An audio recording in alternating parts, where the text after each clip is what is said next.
I'm Nina with Conceive Fertility Center, and this is Dr. Julian Escobar. As we all know, it is Black History Month, and what we wanted to do is our first Q&A of just questions that African American women have while going through fertility. And so let's start our questions now. What is the percentage rate of African American women suffering from fertility? It's very difficult to we try to bulk everyone in the same spot. So if you just look at just the average American woman that's married, about 6% have infertility, while up to 15% of all comers, all women in reproductive age, may have subfertility or difficulty conceiving. So I guess what's more useful is to see that African American women have about 2 times the rate of infertility as non-Black people. So, as a fertility specialist, do you see more African American patients now than previous years? So I think so. Part also goes back to the other question, where it also takes a lot longer for African American women, even when you take out of confounders of socioeconomic level, insurance coverage, education, all that stuff, still takes them a lot longer than other, for example, just white Americans to go seek help. But I think nowadays this is so out in the open, the news, Facebook, Instagram, that I do think people are reaching out, and we have a high percentage of African American patients.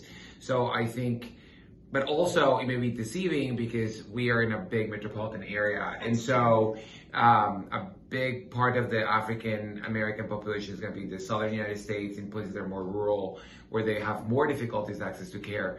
Or, you know, like I was just reading this weekend, like Chicago has lost over 200,000 African American people who've left the city. Yeah. And so I think you can live in certain communities, but just access to care is more difficult. So, but we do see a lot of African American patients. Okay, what are the reasons to see a fertility specialist versus a gynecologist? That's an excellent question. So, so a gynecologist is broadly trained, and they have different interests as a person, and also different training. And so most gynecologists are completely equipped at handling basic infertility workup. That's not to say that all of them want to do it. Some of them may refer the patient out earlier. And some gynecologists have kind of have a fundus for infertility, and they will actually go beyond what most would do. But I would say that if someone has if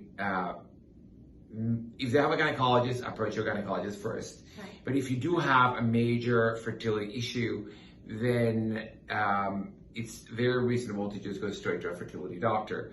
And so, for example, and sometimes there's a collaboration. Like I see a lot of the time, patients who come for a consultation with fibroids, which are very common in African American women.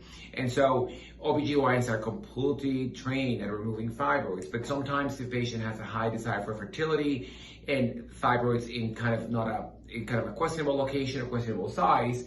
Then these are more complicated fertility discussions, and so they'll send over the patient to talk to us. Also, they do offer gynecologists many different ways of treating fibroids, most which are not good for pregnancy. Right. And so as patients are making these decisions, sometimes they'll come to us for a consultation, and sometimes we end up doing the surgery. Sometimes they just go back to the OBGYN. The OBGYN does the surgery. Okay. Well, you just answered my next question. Is it true that most African American women have fibroids? Up to 40-50% of women will have fibroids. The thing is that some of them are very small, and you do count it as a fibroid, but it's insignificant. Some are very large. Speaking of large, what size? Like I've seen some, like I know you've showed me some too, and I know they can be like this little, and then they can be extremely big. Yeah. So this is, since we have this, so this is the uterus. Actually, normally smaller than it is in real life. So even if you had a tiny little fibroid like this size in the middle of the uterus, in the cavity where the baby implanted, that would be very significant. Okay. Well, if you had that or much larger out here, it's not going to affect. So So anything that would go close to the cavity or within the cavity, it's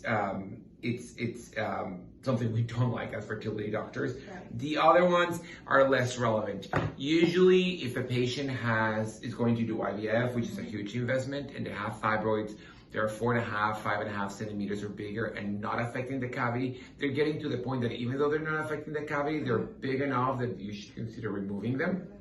Okay.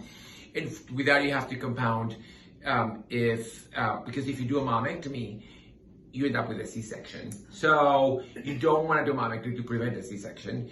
So